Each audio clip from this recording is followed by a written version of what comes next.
This is the Action Movie Guys podcast, bringing you action movie reviews from across the decades, plus box office numbers and insight like never before. And now, your hosts of the Action Movie Guys podcast, Alex and Nate. What's up, everyone? Welcome to episode number 196 of the Action Movie Guys podcast. I'm your host, Nate. This is my co-host, Alex Figueroa. And on this episode, we are wrapping up Liam Neeson month. We have gone through 3 other movies. No duds so far. Would you agree, Alex? So far, they've ranged from good to better, like really good. Yeah, right? actually I haven't been disappointed yet. But that could change, or maybe not, because today we're going to be doing 2018's The Commuter, once again directed by Jaume Collet-Serra. This is a third movie we've seen between the two of them. I regret not picking Nonstop for the fourth movie, and then we would have just done all 4 of them, but we did the A-Team instead. So this, of course, surprising a bunch of future stars in this movie. You got Florence Pugh in a really small role as one of the train people. You also get Letitia Wright, who would go on to be in Black Panther as Shuri, and now is going to have a bigger role in Black Panther 2. She's a girl who gives him a piece of paper on the train. That's it. She's a tiny role. So pretty interesting cast. We're going to break it all down. But before we do that, let's go ahead and give you some Rotten Tomato scores here now. This one is similar to Run All Night, which we liked. But This one is in the ballpark, a 55% critic score. Almost got to 60, but not quite. Audience score a bit lower, 40%. Audience is not crazy about this movie. I remember when it came out, I reviewed this on my old podcast. I remember it not being received that well when it came out.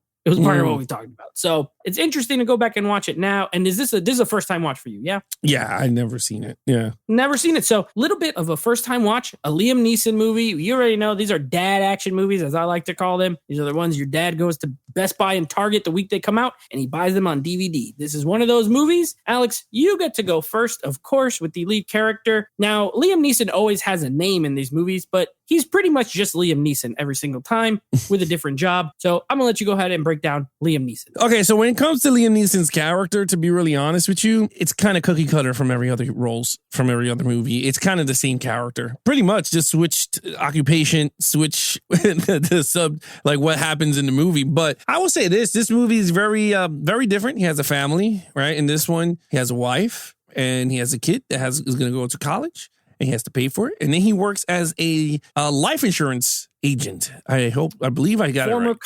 Former cop. Life insurance agent. Yes, that's the twist in the movie. He was a former cop. So I was like, okay, cool. Now, how was Liam Neeson? He was good. I thought he was good. He was again, he's not a bad actor. Now, he's not up there with everybody. I mean, in the top tier of actors, but he stays the lane that he is comfortable in. And I respect an actor that does that. He stays the lane. He doesn't rear off with his roles. He looks very old in this movie. I'm going to be really honest with you. He looks very old in this movie. You can see age is creeping up. But the character was actually pretty cool. I enjoyed him. He was a former cop. Certain things annoyed me, but that would be towards later in the other categories. But in terms of the role, I gave him a 4. He was believable. The character is very believable. This movie's a murder mystery. So I already like that when coming into the movie. So I'm not going to talk too much on that aspect, but I'm just going to say is in terms of Liam Neeson in a murder mystery film, he did a great job leading the lead character in a murder mystery. So with that, I gave him a 4. I thought he was really good. Yeah, we're on the same page. I gave him the same score as you. Where I will say is Liam Neeson, he's an Oscar-nominated actor. Now, it was a long time ago, but I believe if he didn't get I won't say he's blacklisted in Hollywood, but because he made some controversial comments in the past and he doesn't get prestigious roles anymore, but I think he has one in him. I think if the right director said, I don't want to make an action movie, I want to make or even if a Tarantino was like, I want Liam Neeson. I want the old Liam Neeson. I bet you he can pull a fantastic performance out of him. But I agree with your point. At this point, this is his lane. He stayed in it for the last, since Taken came out pretty much. Yeah, a decade. And he does it well. He's a big guy, first of all. He has gigantic hands. It just boggles the mind. Every time he holds a gun, the gun looks like it's a little tiny water gun because his hands are so huge. You're right. He looks old in this movie. He was 66 when this came out. Now, he's playing a 60-year-old, which at least they aged him close to his real age because he says it twice. He's like, I'm 60. So it's like, at least they were smart and didn't try to tell me he was 45 or something like that. But he was 66 years old when he played the role, and he still does. He's still physical, you know. Yeah.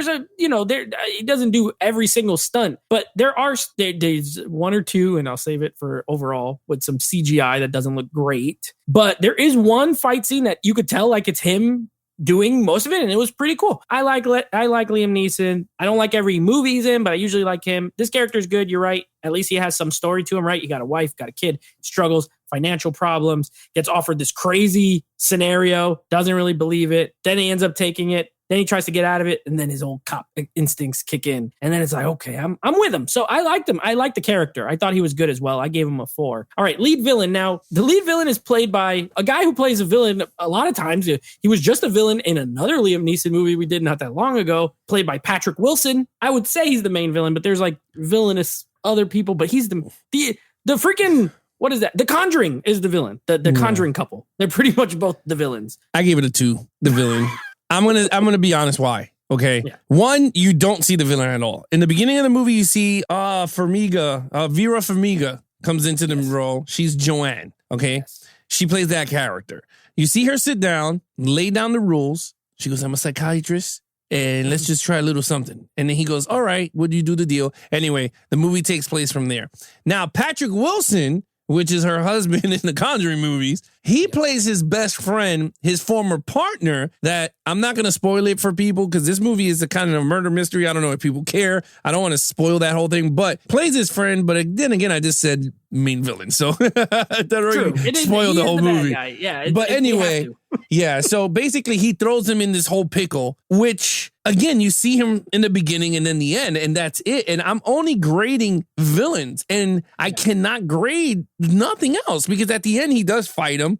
He does shoot him, but I can't give more higher than a 2. He wasn't relevant into the story until the ending of the movie. And again, same thing with Joanne Vera Farmiga. She's she literally got paid for 10 minutes into a movie. And to be a voice. And to be a voice. Yeah, on the phone. Yeah, so pretty much with that said, did it hurt the movie? Absolutely not. But in terms of the villain, it is what it is. It was like kind of like a mastermind type of villain anyway, but I gave it a 2. It didn't work for me as much. We are once again on the same page. I also gave it a 2. And the only reason I gave it a 2 and not a 1 is because at least I'm a sucker for a good villain who's a friend, the friend turned villain in this case. And the funny thing is, he's the villain, but he's not even like totally against Liam Neeson. Like he just wants to make sure this other person dies, so this whole conspiracy cover up remains that way. Like doesn't want her to be a witness. But I still like when a friend has to turn on the other one.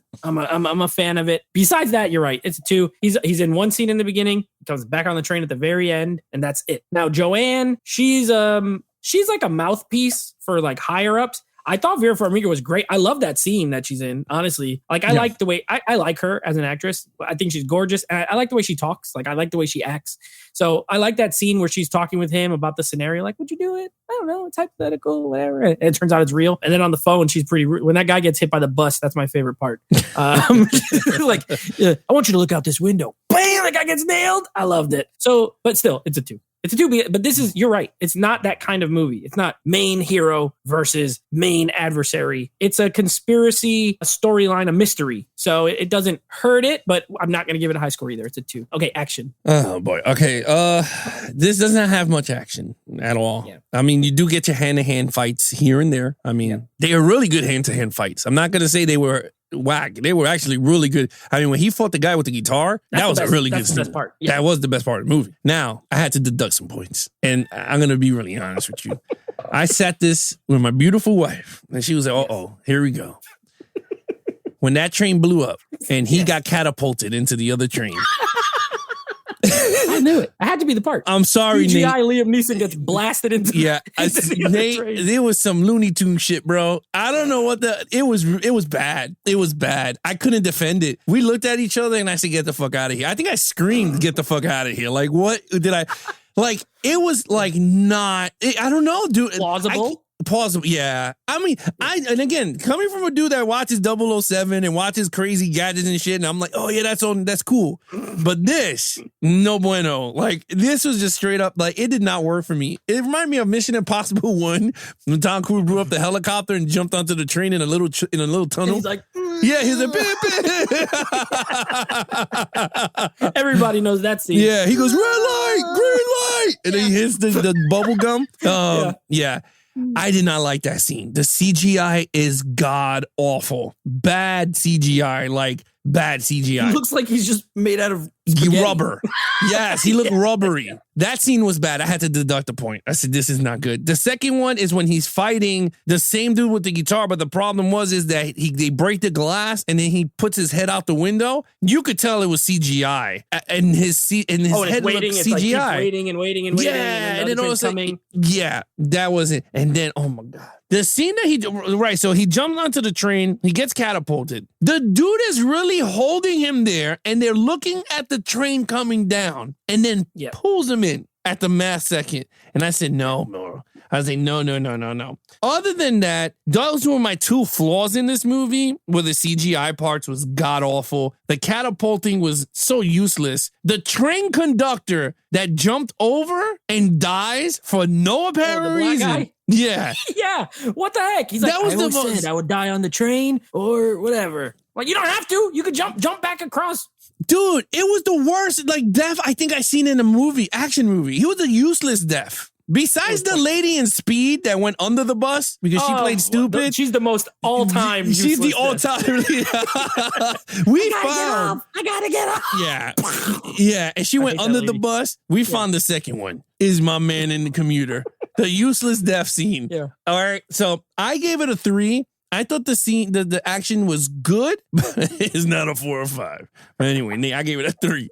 I don't know. We don't share notes. I have the same exact score written down here. I have a 3, a soft 3. I agree with you. I hate that CGI part. That's the part I was talking about when I was earlier when I was talking about lead character. It looks so stupid. I don't understand the choice. The train crash itself was okay. I like the lead up to it. I like when they come up with the idea to disconnect the last train and then it gets stuck on the. I like all that. That's fine. And then the crash itself, overall, it doesn't look terrible. It has that shot where he's like on it and the other train's like up in the air, coming down. Like, it's not horrible CGI, but when him as a CGI person is horrible. I agree with you about the black guy didn't have to die. I actually love that fight with the guitar guy. Now, I think it's because I like the way it's shot. It's kind of like one long take. And it is not sure. Okay, Liam Neeson is supposed to be 60 years old, but he is large. And it is done in a mostly realistic way. Like, it's like hard punches. There's one part where he gets hit and in the body and he kind of like slumps down like it really hurt. Like, I like that. I don't like when they're just superhuman and they could land 30,000 punches on each other and nobody seems to really get hurt. At least this one, they had moments where it felt like it hurt. I love the part where he just grabs a guitar and smashes him with it. Yeah. It made me laugh. It made me laugh, but in a good way. You know what I mean? Like, yes, that was awesome. You hit him with his guitar. So I like that fight scene. I like the other fight, the first one where he fights with the guy who turns out to be an FBI agent or whatever, and he didn't know. They get in the little scrap, and that's all you get. There's like not a lot of. There's a little bit of shooting at the end, but it's nothing. It's not like crazy gunplay. But I'm not crazy about gunplay anyway. So I gave it a soft 3. I'm right there with you. There's enough to consider this an action movie, but not so much where it's like amazing action. Yeah. Okay. Storyline. All right. Storyline. Again, I love murder mysteries. This is a great murder mystery film, to be honest with you. Now, there's a lot of fluff in the movie. Some fluff. But it's a generic story in terms of his character and the family. In terms of the whole mystery unfolding, I thought it was good for what it was. I don't think it was great. Like, it's not like Knives Out, like nothing like that. Like that had a great pace in film. This one didn't have much great pace. I felt like it was some slow parts, and then they came back and they raveled you back into the story. I think they could have shrunk the movie a little bit more. I think it would have worked for me. I just felt there was a lot of scenes that made the movie way too long, and I personally didn't like the length of the movie. I think it could have been cut by 15 minutes maybe, or even more, 20. I think it should have been 90 minutes. Yeah. It would have been great. I think it would have been. I think the beginning was a little too long. A lot of explanations there. in the middle a little bit. But other than that, to be honest with you, the story, I gave it a 3. I think it's a good story. I don't think it's a 4 for me or a 5 as a perfect. It's not a perfect movie. So with that, I give it a 3. You know what movie? You know what story this? You know what this reminded me of a lot. And I think that movie's. I like the one I'm about to compare it to better. But the storyline reminds me a lot of the movie 16 Blocks with Bruce Willis and Will Smith. Yeah. Except they're on a bus instead of a train. Especially the end where they put up all the newspapers. And you got to make sure that the crooked cops trying to kill a witness who saw something they weren't supposed to see. And the friend has. It's pretty identical at the end. I wouldn't say the Commuter, the whole thing is like 16 Blocks, but especially the third act, it reminds me a lot of 16 Blocks. And I like that movie. So I don't have a problem. I made this comparison when we did Unknown, and I'm actually going to stick with it. I think Unknown, this movie, and the movie he did called Nonstop, which we didn't review, but they remind me of movies that had he been alive or they were made a long time ago would be like Hitchcock movies. And I've watched a lot of Hitchcock movies. So I'm not just like, talking out the side of my head or anything. Like, to me, I'm not saying these are as good. So don't kill me. Don't say you're crazy. I'm just saying the plots are plots of movies Hitchcock would have done. Someone on a train gives this opportunity. Like, it is a thriller at the end of the day. It's a thriller. And Hitchcock was the master of suspense, right? He's not a horror director. He made thrillers. The thing is that nowadays thrillers are made differently. They have a different energy, but the main kernels of the storylines of these movies are things that he probably would have made a masterpiece movie. Whereas now, these people aren't as talented, so they're not as great. That being said, I think the storyline's solid. You got a witness to a crime. Has it been done before? Yeah, I just said it's similar to 16 Blocks, but it doesn't make it necessarily bad. It's also not amazing because of that. Because it's not super original, but you have the character introduce this scenario, the money. There's always the guy, he's down on his luck. He can use the money. And then he happens to be a cop, so he's able to kind of piece it together. And even that, he didn't get it till the very end. Like, he didn't know who the person was until way at the end of the movie. So he wasn't even like the greatest cop, but I enjoyed it. I think the storyline's not bad, and I gave it the same score as you. I gave it a 3. I think in more capable hands. And honestly, if they said, let's take all the action out, like, it's just not going to be an action movie, right? There'll be maybe the one little scuffle fight, and that's it. But it's not going to have those action movie beats. It's just going to be a straight thriller on a train. Might have worked better, honestly. But as is, I give it a 3. It's got a solid storyline. Okay, overall. All right. Overall, I think this movie is really good. It's a very good movie. I don't think it's boring is a very strong word to use for film. Yeah. I don't think it's a boring movie for some people. I can see why people didn't like this movie as much. But other people that enjoy certain genres of film, you could gravitate to it. I enjoy this type of movie. So I enjoy it for what it was. I think certain pieces that if you would have eliminated would have been 100 times better. To be honest with you, I think it would have been really good. Would I pick this up on 4K? Because I saw you have a 4K of it. So I would pick this up on 4K. I will not pay more than $15 for this movie. I'm gonna be really honest with you. If it's $10, is a steal. $7.99. Yeah, see that I would pay for it. Yeah, but I would never brought it because I would never saw it. To be honest, it would have been a blind buy.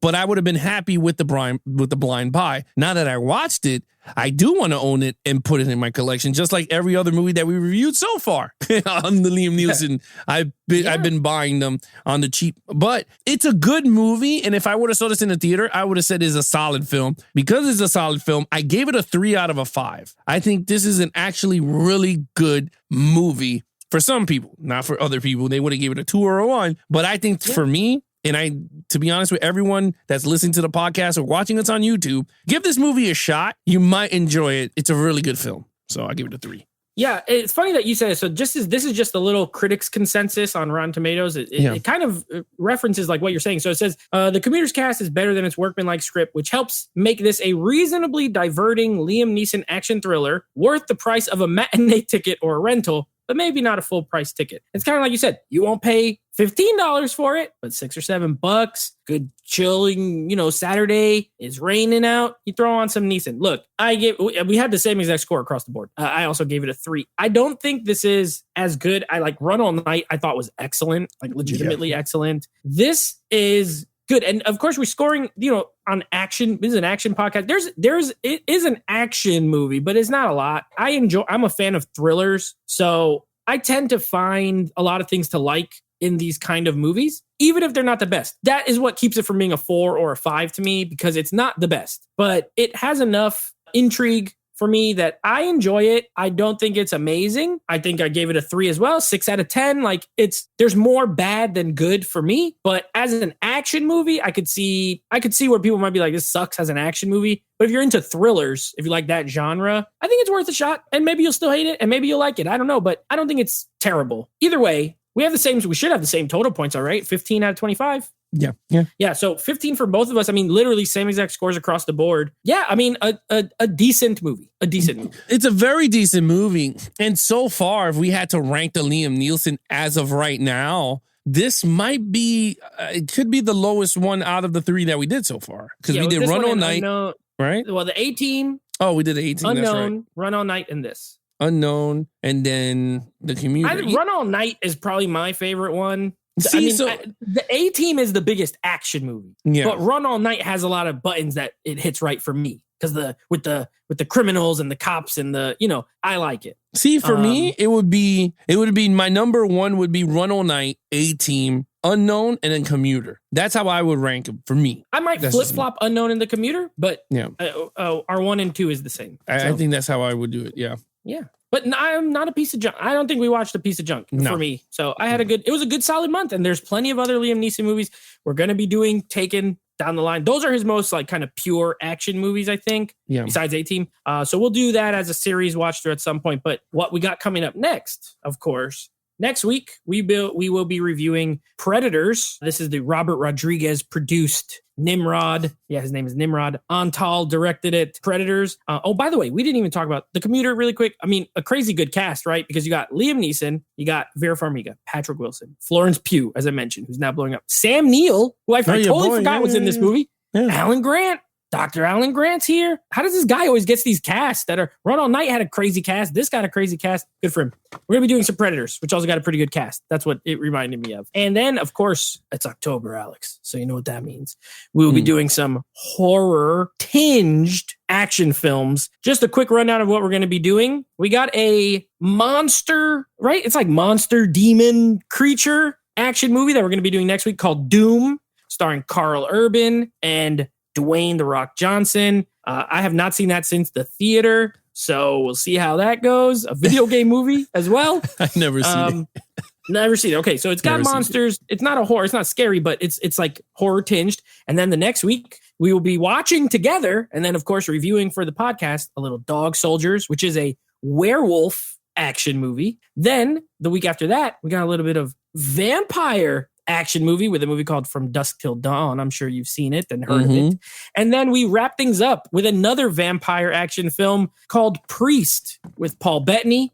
Also with Carl Urban. We got 2 Carl Urbans this month. So I think you're going to like Carl Urban in that. I don't know if you're going to like the movie. I don't really remember much about it, but it's about a priest who is a vampire, like hunter guy. It might be right up your alley, dude. Like Last Witch Hunter and all that crap. It's like one of those types of movies. I like Last Witch Hunter. You might love this movie. I did enjoy that one.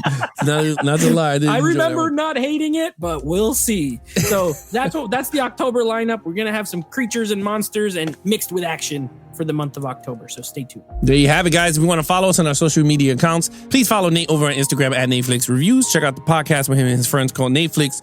More reviews, anything action movie, guys. Head over to youtube.com /Geeks and Flicks for the action movie guys video version of the podcast, or head over to our official website at www.geeksandflicks.com. That's our official website. Other than that, that is your host, Nate from Nateflix Reviews. I'm his co-host, Alex Ferraro. Be awesome to each other and geek out.